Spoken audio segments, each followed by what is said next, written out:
Hai semua, di video kali ini kita akan melanjutkan aplikasi yang sudah kita buat, yaitu fitur Celude-nya. Yaitu kita akan buat fitur terakhir, yaitu delete dari pertanyaannya dari fitur Celude kita. Nah, pertama di sini kita ambil dulu out middleware-nya untuk mengambil request user-nya dan jalankan delete question-nya. Nah, di dalam delete question berarti kita masuk ke question controller yang ini. Nah, di sini sebenarnya masih ada bug ya di dalam update question ya, bagian check permission, yaitu kita harus return responnya juga di parameternya. Nah, ini kegunaannya supaya kita atur responnya itu statusnya jangan 200 tapi 401. Nah, ini kita bisa masuk ke middleware-nya lagi yang check permission.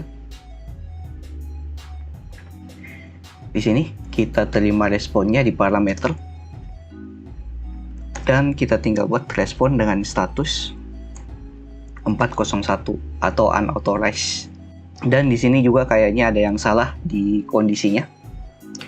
Jadi kondisinya harusnya request user ambil dari ID yang kita terima dari request usernya, karena di sini dia tidak terima user ID tapi dia ambilnya ID dari usernya, dan kita bisa buat dia to string. Kita konversi jadi string karena nilai dari ID-nya ini itu bernilai objek ID. Jadi kita harus konversi jadi string supaya bisa dibandingkan dengan resource user ID-nya. Dan di question controller fungsi update question kita bisa buat juga kondisi. Jika ID questionnya tidak ditemukan, maka di sini kita bisa buat respon dengan status 404 not found. Kita throw no error, throw new error dengan message-nya di sini pertanyaan ID tidak ditemukan. Nah, kita fix dulu bugs yang ada di update question-nya. Nah, kemudian kita buat yang delete question. Jadi fungsi kondisi yang kita buat ini jika ID-nya tidak ditemukan atau ID yang kita masukkan di dalam parameternya itu asal atau tidak ditemukan, dia akan tampilkan error-nya ini. Nah, kemudian untuk di delete question kita bisa atur dulu menggunakan async handler dan kasih async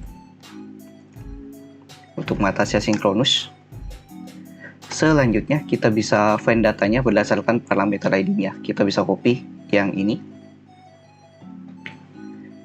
Jadi kita ambil request parameter ID-nya dan juga kita ambil data berdasarkan parameter ID-nya. Nah, dan di sini juga kita ambil kondisi errornya jika ID question tidak ditemukan. Selanjutnya kita bisa buat kondisi lagi await, yaitu untuk menghapus datanya berdasarkan parameter ID-nya. Atau kita buat dulu untuk check permission-nya.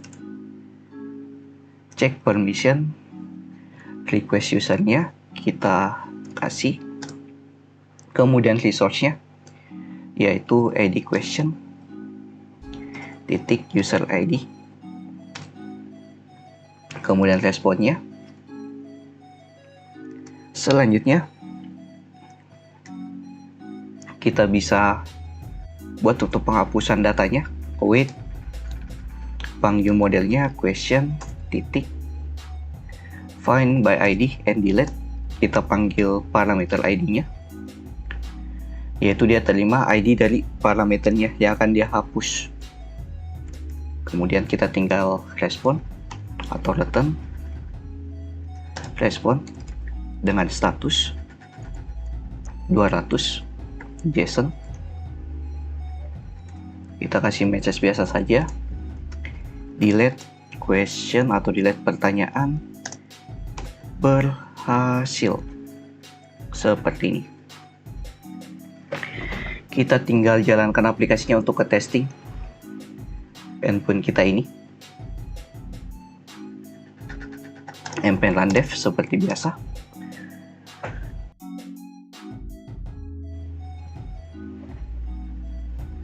Oke, sudah jalan, kita masuk ke Postman. Nah, di Postman-nya kita coba dulu login dengan user yang tidak memiliki pertanyaan, yaitu user dengan nama user. Send. Nah, yang ini. Nah, untuk usernya ini kan ID-nya yaitu yang terakhirnya 7C7 itu belum memiliki pertanyaan, jadi otomatis dia tidak bisa menghapus atau mengedit pertanyaan dari ID 400D ini, yaitu user Reski. Ini kalau kita coba delete question, kita ganti ke sini dan bikin di sini kita coba juga untuk kondisi yang tidak ditemukan, kita hapus paramnya. Contoh di sini kita ganti 1 yang tadinya 0. Nah, responnya itu pertanyaan tidak ditemukan. Tapi kalau kita lihat di sini 0, tapi usernya beda dengan user yang memberi pertanyaan. Nah, dia akan menampilkan responnya Anda tidak memiliki atau Anda tidak bisa melakukan update atau delete di pertanyaan user lain dengan status 401, yaitu unauthorized. Nah, kita coba lakukan login dengan user yang melakukan pertanyaan, yaitu user Reski. Send, yaitu ID-nya sama ya dengan pertanyaan yang dibuat, yaitu 400D. Nah, di sini kita coba lakukan delete dengan cookies yang berbeda dan user yang berbeda. Send. Nah, ini delete, pertanyaan berhasil. Jadi delete datanya berhasil kita lakukan. Kalau kita cek di question all, otomatis ini data dari pertanyaannya sudah kosong. Oke, mungkin sekian sedikit penjelasan untuk cara kita untuk fix bugs-nya di update question, dan juga kita buat fitur untuk delete pertanyaannya. Di video berikutnya kita akan masuk ke bagian front end-nya untuk mengatur layouting dari aplikasi yang akan kita buat, yaitu aplikasi untuk pertanyaannya atau fitur dari pertanyaannya. Jadi sampai ketemu di video berikutnya. See you next video. Have a nice day and bye.